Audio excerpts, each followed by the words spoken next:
আপনারা কি কখনো ভেবেছেন যখন জীবনের সমস্ত দরজা বন্ধ হয়ে যায় তখন আসলে আমাদের কি করা উচিত?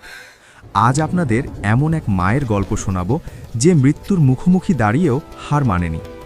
গল্পটা এক গভীর অরণ্যের। সেই বনের এক প্রান্তে একদল হরিণ বসবাস করত। বনের নিয়ম বড় কঠিন, এখানে দুর্বলদের জায়গা নেই। সেই দলেরই একটি হরিণ মা হতে চলেছিল। তার দিনগুলো বেশ ভালোই কাটছিল, কিন্তু সময়ের সাথে সাথে তার চলাফেরা ধীর হতে শুরু করল। গর্ভবতী হওয়ার কারণে সে দলের অন্যদের মতো দ্রুত দৌড়াতে পারত না। খাবার খুঁজতেও তার কষ্ট হতো। এটা দেখে দলের অন্য হরিণরা তাকে সাহায্য করার বদলে অবজ্ঞা করতে শুরু করল। কেউ বলতো সে দলের বোঝা, কেউ বা তাকে অলস বলে উপহাস করত। আপনজনদের এমন ব্যবহার হরিণটির মনে গভীর ক্ষত সৃষ্টি করল।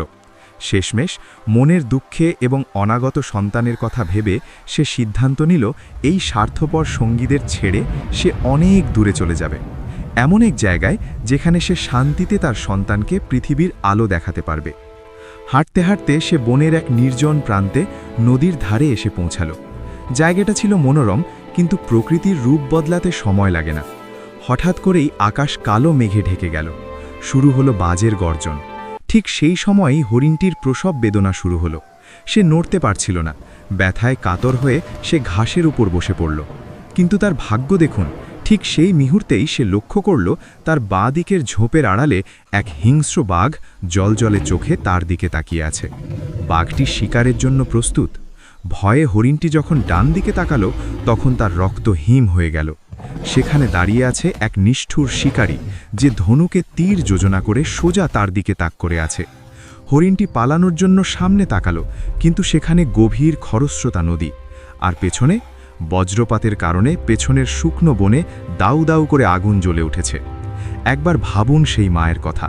একদিকে ক্ষুধার্ত বাঘ, অন্যদিকে শিকারী, সামনে নদী আর পেছনে আগুন। তার পালানোর কোনো পথ নেই, মৃত্যু নিশ্চিত।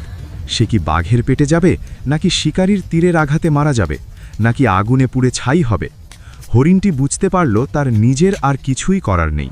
ভয় পেয়ে দৌড় দিলে তার এবং তার সন্তানের মৃত্যু অবধারিত। তাই সে এক দীর্ঘশ্বাস ফেলে নিজেকে শান্ত করল। সে সিদ্ধান্ত নিল জীবনের এই শেষ মুহূর্তটুকু সে তার অনাগত সন্তানকে জন্ম দেবার চেষ্টাতেই ব্যয় করবে। সে তার সমস্ত ভয় ঝেড়ে ফেলে সৃষ্টিকর্তার উপর বিশ্বাস রেখে চোখ বন্ধ করল। সে মনে মনে ভাবল, জীবন ও মৃত্যু যার হাতে, আমি তার উপরই ভরসা রাখলাম।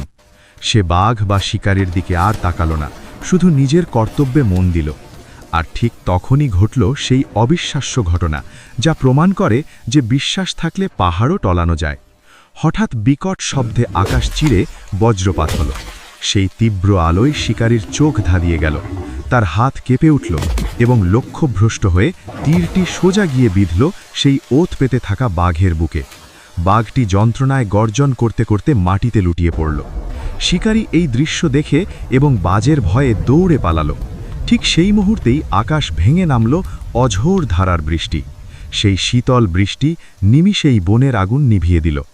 বাঘ মৃত, শিকারী পলাতক, আগুন নেভানো। আর এই প্রাকৃতিক উথালপাথাল পরিস্থিতির মাঝেই জন্ম নিল এক ফুটফুটে হরিণ শাবক। পরদিন সকালে যখন মিষ্টি রোদ উঠল, মা হরিণটি তার সন্তানকে নিয়ে নতুন এক জীবন শুরু করল। বন্ধুরা, আমাদের জীবনেও যখন সব দিক থেকে বিপদ আসে, তখন অস্থির না হয়ে বিশ্বাস রাখুন, ধৈর্য ধরুন, কারণ আঁধারের পরেই আসে সুন্দর সকাল।